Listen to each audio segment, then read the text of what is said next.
I pull up to park and there's a mountain bluebird, so I'm hoping I'll see them actually in the park and not just the parking lot.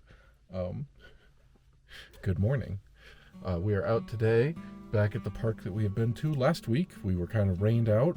It's partly cloudy today, but there is going to be some sun. It looks like the clouds definitely were thicker at home, but all the way out here, we've lightened up a bit, so we should be getting some sun shortly, hopefully, and that'll be good to get the light.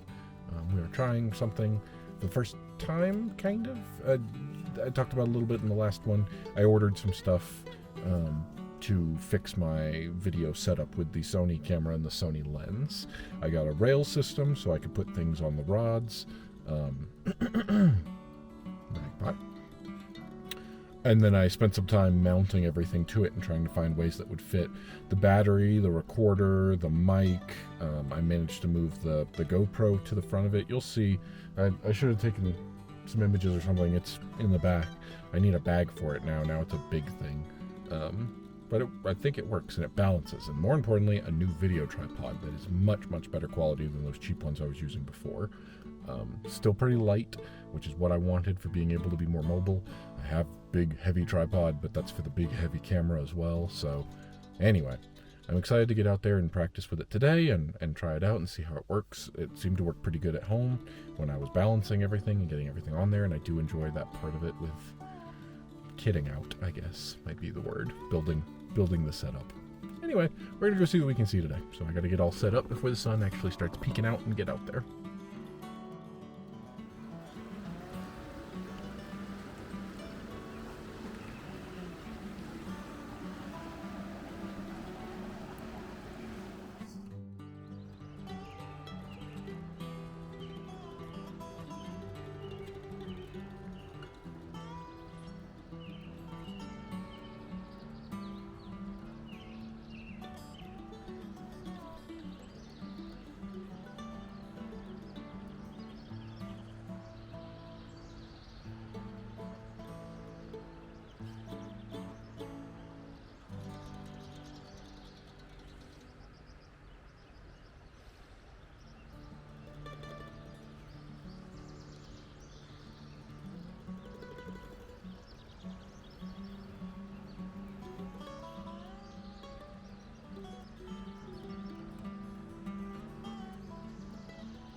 Okay. Man, that was a good time out. Without a doubt. Saw probably something new. At least one, maybe two. No mountain bluebird like I was hoping, but I'll definitely take the the alternative of seeing more and other stuff. There was so much. Once we got out there and I got set up and started going, I picked a spot and I was out there for about 3 hours getting video. And then I thought, all right, I'm not done yet, but I am done. And so I came back and I unloaded all the video stuff in the car, and then I just grabbed the camera as is and went walking around and took still photos. And there's just so many birds.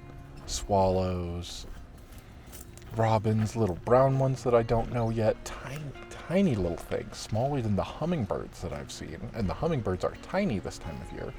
I'm guessing because they had to make such a long trip. It makes sense when they, right before they left, I was taking videos, like honestly a weekend or two before they just flat out all went south before it got real cold. When I did the hummingbird videos last year, And they were big, big, puffed up, thick hummingbirds for their long trip south to Mexico and further for the winter to stay warm. And then I guess by the time they come back up, they're tiny. I mean, just little bitty. And they're going to spend this whole summer getting nice and fat before they do it again. But yeah, some small little brown birds.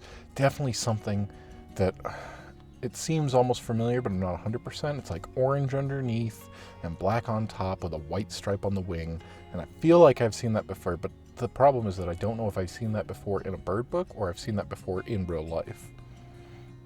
But anyway, we will throw it to the editor to go through everything that we've seen today to talk through what it was, if anything was new. Take it away. First things first, we're going to take a look at the video footage that Michael shot today. Then we will get into the still photos later on. We're going to start with the American robin, because that was the first thing that Michael saw. As you saw, the river is pretty high and pretty fast moving, and so very loud. But right next to the river, just after walking across the bridge, first thing Michael sees is a pair of robins going at it.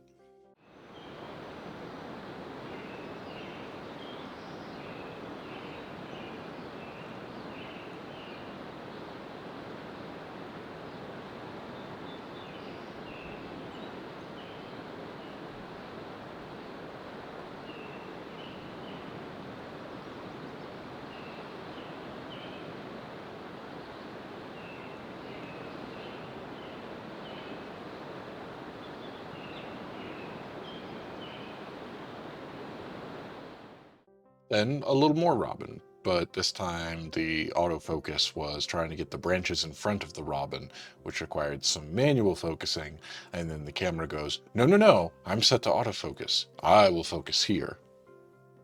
Change the setting after this.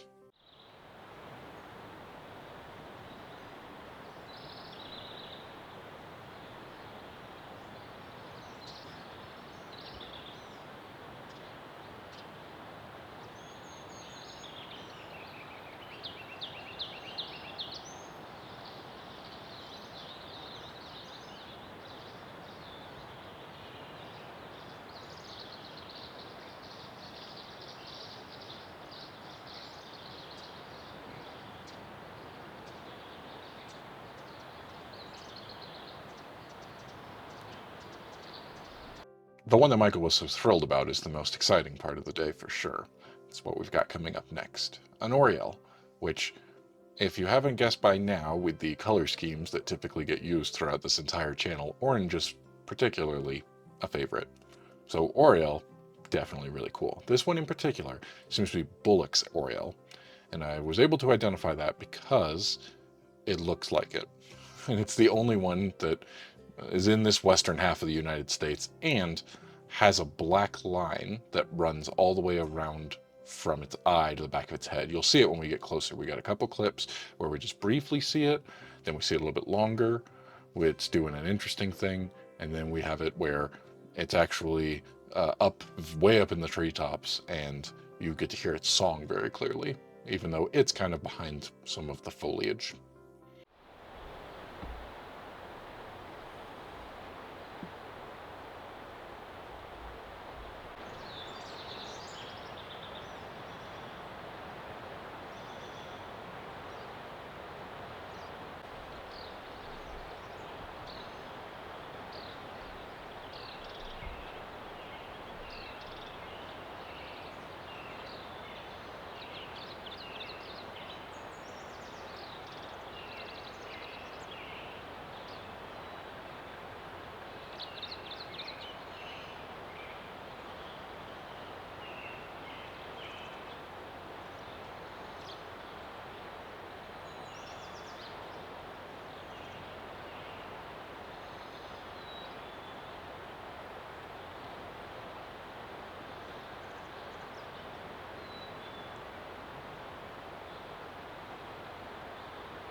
These next two are pretty similar, but I think the first one that we have here is a finch. Um, could be a house finch, given the area, maybe Cassian's finch, but I think a finch. It's very hard to tell. And I think that because it does not have a very noticeable dark spot on the breast. The second clip, which is even more brief, but does have a dark spot on the breast, which makes me think it is a song sparrow, and also made me realize that I may be misidentified from the video last week with an American tree sparrow that I said an awful lot because it had a dark spot on the breast, but the American tree sparrow does not have all the brown streaking down its white belly that the song sparrow does. And this one is a song sparrow. So the other one is probably a song sparrow.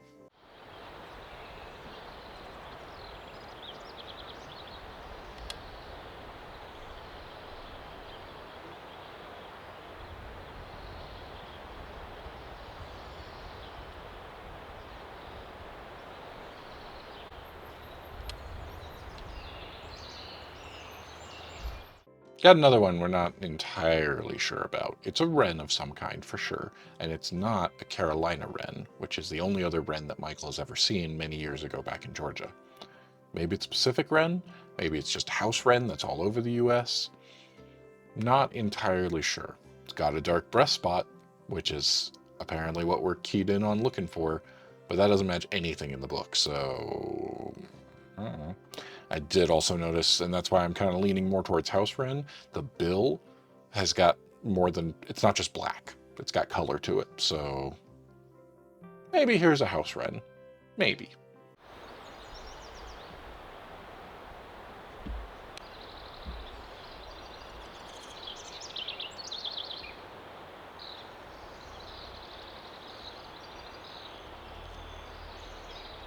Next up, we have a few minutes of generic birds. Birds that are so dark because the sun had gone behind clouds that even with the best editing, cannot try to recover what is too dark to tell in order to identify them. So enjoy some dark birds.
Just a few short clips left, and then we will move on to the photos. We've got a pair of northern flickers that are on a branch doing something and then they fall. Interesting. We've got a chickadee up in the trees.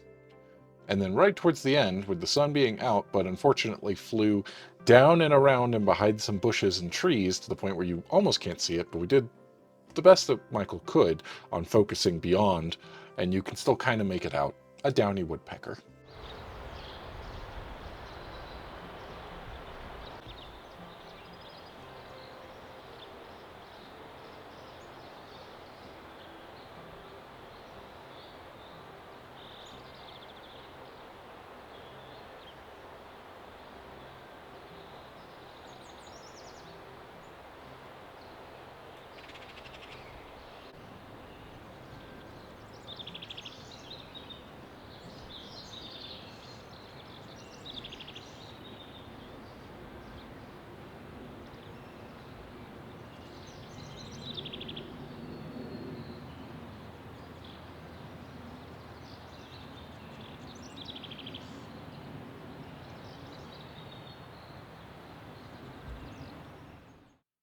And now for the still photos. Starting us out, we have a bird too dark to tell what it is, but it's a bird amongst the trees. Now I've got a hint of yellow. What is this? This is something. I see it a little bit more. Having trouble getting focus. We're more focused on the branches in front of it. Oh, getting there. Getting there. What do we have here? It's more identifiable now. There it is out on the branch. I'll go ahead and tell you we also see it again later. It's a yellow warbler. Yeah. Pretty cool. Pretty cool. Very colorful. Almost thought, and it's still, the later one is definitely a yellow warbler. This one I almost thought could be capped or hooded. I've forgotten already what the book said, because it's got olive on the top. American robin. House sparrow. Seen these guys very close before in our backyard bird feeder in Wyoming. I like the pattern. It's very cool. More of the wren, which the more we look at it, the more we get pictures. Pictures are easier to identify than the video is, especially because the sun is out by this point. Thinking it's the house wren. It's the most common. I don't think it's got any of the distinguishing features for some of the other subspecies. This one, I went, oh, I don't know what that is. And then I took some time and looked through. I think we have a bronzed cowbird. I think we have a brown-headed cowbird. The bronzed is more, it can get to Colorado, but it's far more common in Texas and New Mexico and places further down south. But the brown-headed does look pretty similar. If it were bronzed, it would have a red eye as an adult. The juvenile has a black eye. The juvenile looks very close to this, but I think it is just more common. We have the brown-headed cowbird here. A female. More American robin. More of, pretty sure, the house wren. Pretty sure. And these are swallows. And as you might guess based on where they are, they're tree swallows. And this was actually pretty interesting. They actually I don't know if the trees have been cut by man-made or the branches just fell off, but where the branch was is hollow, and these tree swallows make nests there. Spent a good bit of time watching these tree swallows coming in and out, dropping off their food to the young ones, or I don't know if the eggs have hatched at this point. I could not see in at any point, but they definitely kept going onto these trees where there were holes from previous branches that are no longer there. Definitely have nests there. And they're just so pretty. Look at how blue they are. I really tried to see if I could see in, but you're talking about this is 40, 50 feet up in a tree.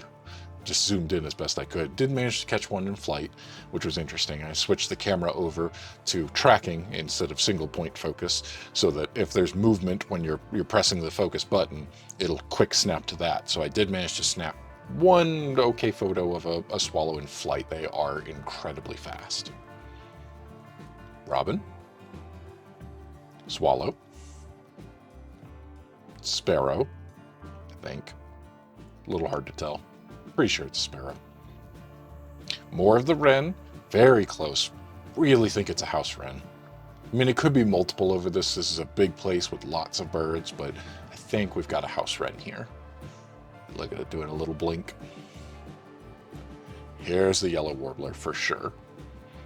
Could be the same one. This was at the end. That one was at the beginning. The first one we saw was as soon as Michael goes and grabs the camera and, puts the other video stuff away, switches to photo, and walk backs across the bridge, sees a yellow bird, and starts taking pictures. This is right at the end, the last thing, as Michael's getting ready to walk back towards the car. You see them right there towards the bridge, right there at the entrance to this park. And you see it's got the streaks along it, but it's mostly yellow. There are a lot of types of warblers. Yellow, different kinds, but this one seems to be just the standard yellow warbler that is the most common. Get a little closer. This is actually, I like this photo. This is really cool. We do have a reflection, unfortunately. It would be almost perfect. There's a little bit of a reflection off the sunlight coming for the lens and everything. It's full daylight at this point. It's almost noon. And there it is, getting ready to do a little jump off, fly away. And that's what we've got. So we're going to wrap it up here with just some nature footage from what happened with the GoPro when it was video mode, and also some clips of just the audio, because there's a lot of bird calls today. But that'll do it. Good timeout. Back to Michael. A great timeout. The sun didn't take too long. It was cloudy, definitely, to start with, but after probably an hour, the sun was brighter and was coming through the clouds a bit more. The clouds had dissipated. It wasn't entirely clear, but now, it's just full sun right now, and it's been full sun for like 2 hours that I spent walking around. It's about 3 hours video, 2 hours, 5 in total. It's been a long time. I'm tired and hungry and ready to go home, but man, great time out. Good stuff. Got to see plenty today. The man that I talked to back last year, who I saw out today, he was taking pictures I actually saw him with a camera for the first time. Every time I've ever seen him since, which has been multiple times because he comes here very often. He said he'd been coming here plenty of times, but I'd never actually seen him taking pictures with a camera. Usually he's just out walking his dog. But today I saw him and we just briefly saw each other, did a wave, and continued on about our business. I was doing video, so I just continued standing there looking in the trees for birds. And he continued on, but he was right. This is a great spot. Tons of birds, tons of options. I'm just watching swallows right now. And the river's really high. I took some video of that. I'm sure I've already seen it, shown it at this point. But the river was so high compared to what it has been in previous. The first time I came here, that bridge that I always walk across, you could go fully underneath it and stand upright. You can't get under the bridge now. It is water fully, and it is fast. So yeah, all the snow has quickly melted and raised the river by a lot. I saw something in an article the other day about despite a higher than average snowfall and melt or something, I don't remember the exact terminology, but basically more snow than usual, so more water has melted and the rivers are higher, they're still saying that it's a drought, which is interesting. But anyway, that's it for today. Great stuff. Still got editing to do. Now I've got even more to edit, but I'm having a good time. The new video stuff worked really well. I didn't have any issues with it. I wasn't fiddling with it or anything. Everything did exactly what I needed it to do. I'm curious how the GoPro will look because I put it directly on the front underneath where the lens is, so I can't fully see like I could before. But I think it worked well.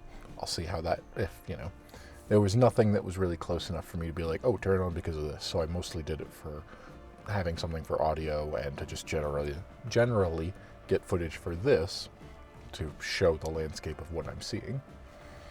So I'm interested to see how that worked, but the audio worked great. Getting it on there when I got back to the car and it was ready, and I'm trying to waste as little time as possible getting to and from and getting set back up and everything. So getting to the car and going, all right, ready, quick release, camera off, quick release like that. The tripod worked great.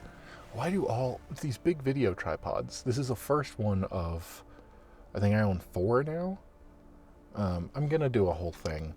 I know it's overdue. I did it 2-3 years ago at this point, where I went through all the equipment that I had and talked about why I had chosen it. I need to do an update. I need to do that again. But I'm waiting until after the move because I'm really hoping I'll have a dedicated space to be able to set everything up and fully do it. And we don't have the room for me to unpack everything right now. But anyway, of all the tripods that I have, all of the bags for the tripods open fully with that stuff. And this one does too, but this one has a zipper that goes up along the body of the bag and then around the top and meets with another zipper. So you can just do the top and then it almost opens like a flap, grab the tripod out. You don't have to do the entire thing. That's brilliant. Everything should do that. And I don't think this is a newer tripod or anything. I bought it, I mean like release date. I bought it used because that's all I can really afford, but it's fine. It's doing exactly what I need it to do, which is great. But it's made by the same company that makes the big one that I have, the really nice one. And that bag doesn't do that. What gives? That's brilliant. It's so much easier when you've got it, especially what I imagine for video stuff. Most people are not doing this with their video equipment, but they're doing shoots and they're doing more professional things and stuff like that. So you've got it on a rack or you've got it, in a van or something like that. And if it's sitting there, you just zip it open, pull it out and go. And you don't have to fiddle with the whole thing. You don't have to take the whole bag out and open the whole thing and remove it. It's brilliant. Super excited about that. And everything else worked really well. I think the balance worked really well. I got all that stuff. The camera's it's not perfect. And I want to look into, not that I have money to do any of this anymore, especially not, but if money was not an option, I would want something different for still photos. This works pretty well for video. I think I like it better for video than I do for still photos.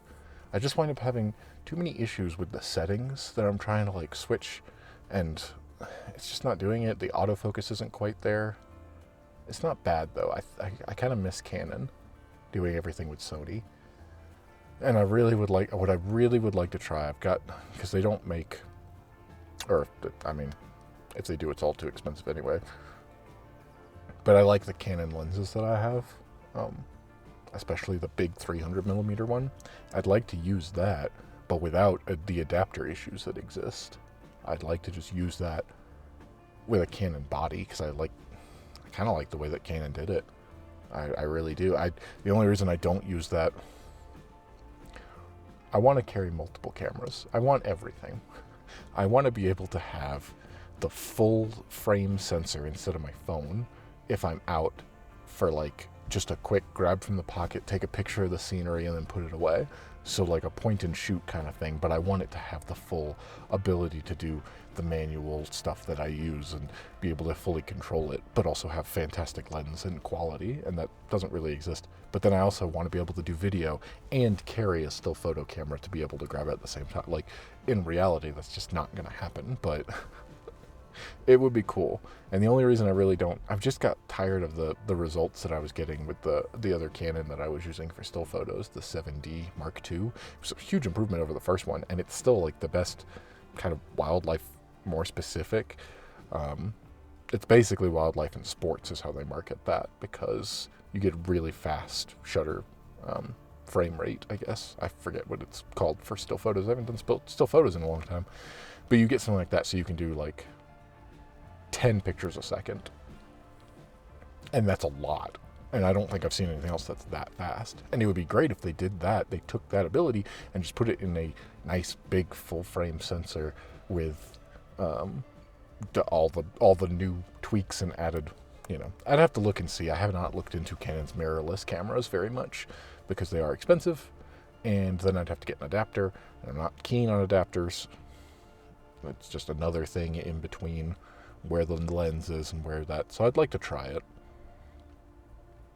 And also, I like the feel. I got big hands. I like the feeling of the big camera body. Now, all I've ever been able to afford is ones where I get a normal camera body and then put the battery grip on it. And it's not even so I can have double the battery power, like that's useful. It's honestly just so I can hold it better. And they make like the 1D lineup had that built in. Honestly, maybe I should look into Nikon. Every person I've talked to in real life who does wildlife stuff, the guy here, the people back in Georgia that I got to talk to, anybody like that, all use Nikon. Maybe I should look into it. And I gotta buy Nikon lenses or worry about adapters, and adapters aren't the best. Anyway, if money was no object, yes, I think I would want a small compact, the smallest full frame I could get, because I do like the way the full frame comes out and the way it looks. It's not a necessity. I know that's what people, focus on too much, but I just prefer it. It looks, when I'm trying to do landscape stuff, there's just more. You get wider.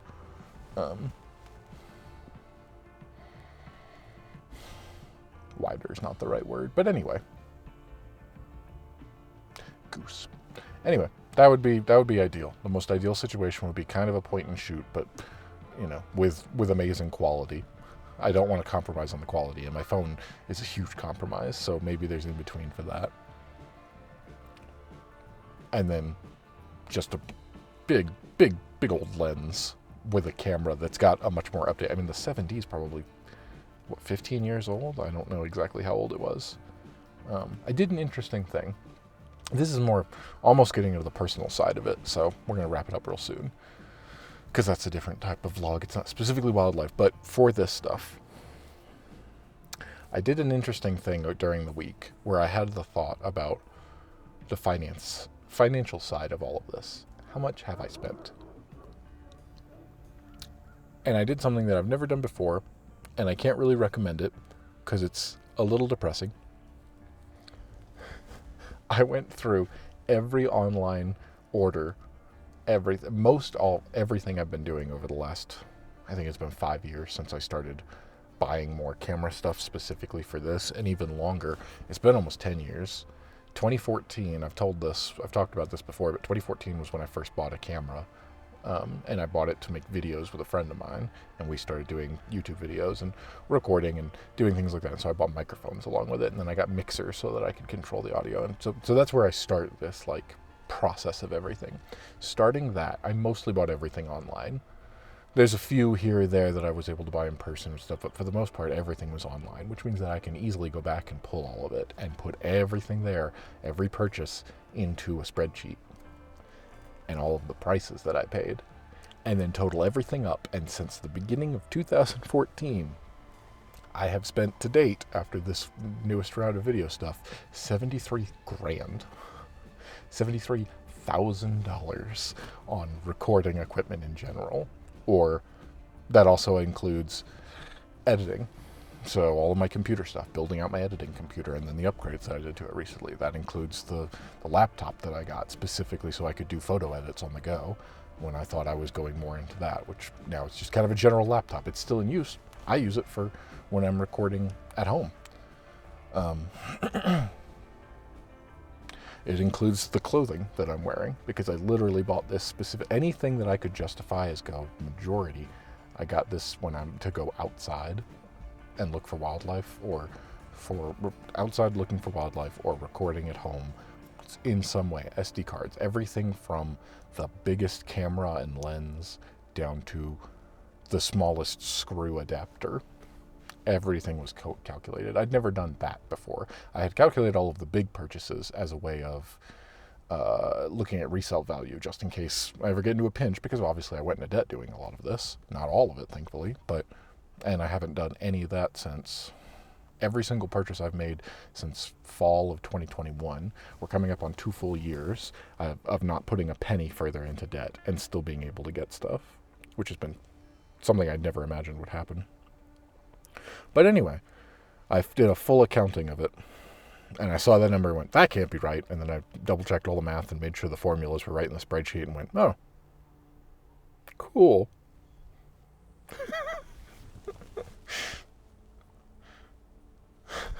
So there's that. That's one of the costs to this. Well worth it. Worth every penny. I'd easily do it double again.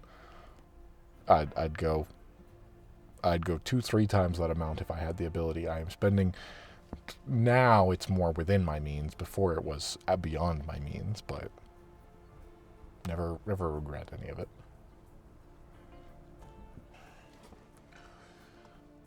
Well, that'll do it for today. That was a good time out. Great stuff. Everything that I got to see. Really happy about it. Hopefully everything came out the way I hope so. Only one way to find out, and that's to go home and start editing. My favorite.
Why did it take me so long to find out how to disable autofocus on this stupid webcam with terrible autofocus?